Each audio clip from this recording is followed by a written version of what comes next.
Պատվարժան դատարան, ուրեմն մենք ձեզ դիմում ենք պատվարժան դատարան։ Մեղադրող կողմին, քննչական կոմիտեին, քննիչներին դիմում ենք հարգարժան քննիչով։ Բայց դժբախտաբար, եթե դատարանը, ես չեմ ուզում անձնավորել, եւ քննչական կոմիտեն արժանի լինեին այն դպրոցին, որով մենք իրենց կոչում ենք, ես այստեղ չէի գտնում։ Ինչու համար եմ ես սա ասում։ Ամբողջ մեղադրանքը կառուցված է ինչ-որ մարդկանց ցնորքների հիման վրա։ Իմ փաստաբանը իրավական ձևակերպումների վրա կառուցված փաստարկներ բերեց։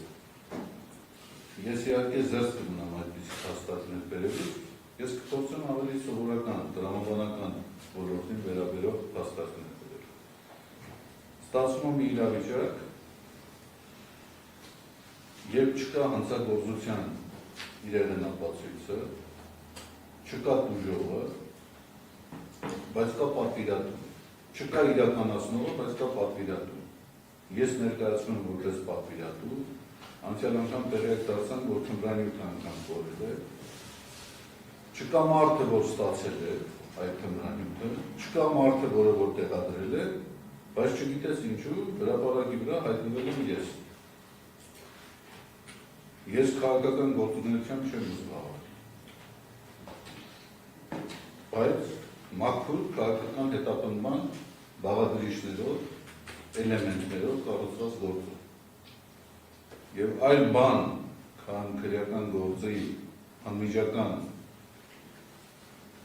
վերացումը ես չեմ ակնկալում։ Այստեղ ակնհայտ է, որ ամեն ինչ կեղծ է եւ շինծուր։